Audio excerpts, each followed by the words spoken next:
All of a sudden this bear comes just like racing towards me. I start sprinting, like, you know, stomach falls on the floor. I start sprinting to the car. And like right when I got next to the car, this bear stops and like looks at me. I'm Sol Rapson from California.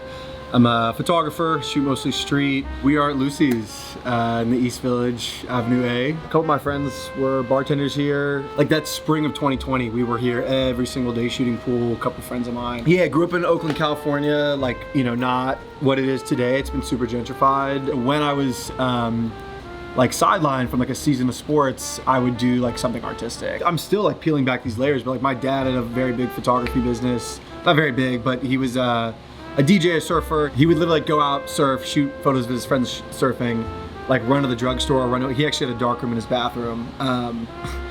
And he would like develop the photos or go have them developed and then bring them back to the beach and like sell them back to surfers. Girlfriend at the time, we were going to Joshua Tree for spring break. She was like, you should bring your dad's camera. And I was like, I can't bring that camera. Like, you can't shoot film anymore. That's not gonna happen. She was like, you're an idiot.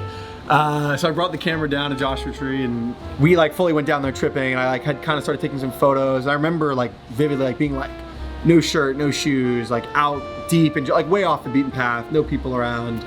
And like just that's kind of, I just kind of like started going wild and like some of those photos are garbage. And some are actually like kind of cool, but ever since then just like did not put a camera down. Strip club, I fucking play it when I have nothing to do. I love it, it's my favorite. People who shoot street or people who shoot now, you know, everyone's looking for like old classic cars and like old timey whatever, because that stuff has aged really well. And I think every photographer wants to know like how like city bikes in shots are gonna age in 20 years, 30 years, how like Priuses or Teslas are gonna age. So like shooting street, I think some people try and like carve that stuff out. I like am very much trying to keep it in. Just like what's real now like may not be like the most aesthetically beautiful thing, but in terms of documenting it, like how that ages is gonna be like super relevant. There's plenty of people documenting New York City right now. I just think like there is sort of like every day that you're in New York and you're not out shooting, you feel a little guilty.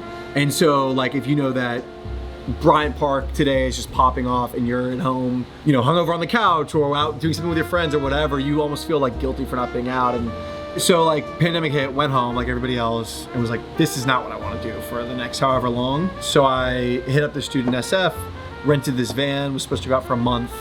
And that 1 month turned into 6, like super fast. It was just like, oh, holy shit, like this is amazing. This is what I want to do. I still do like a bunch of these trips every year. That's why I got super into photo, had like a decent camera, like I kept ordering film and having it like delivered to like drop boxes and friends' apartments and whatever all across the country. There's a lot of these like kind of weird, like crazy stories that happened. I was driving from like back through like Minnesota. So I get out of this car to go take some photos of like a mountain or something and just like take a break from hours and hours of driving. And my camera's pretty loud and all of a sudden I see like a mama bear, I think it was either a grizzly or black bear, like coming around the corner. All of a sudden the bear starts like barreling towards me. I start sprinting, like, you know, stomach falls on the floor, I start sprinting to the car. And like right when I got next to the car, this bear stops and like looks at me. And I'm like looking this bear dead in the eyes, I'm like, is it gonna like rip through the car? So I just kind of freeze for a sec, get in the car, start the car, drive off. So there was just like a lot of stuff that I learned about the country, and then when I go back and visit these places, I kind of bring like a different, like sort of approach to that town, you know what I mean?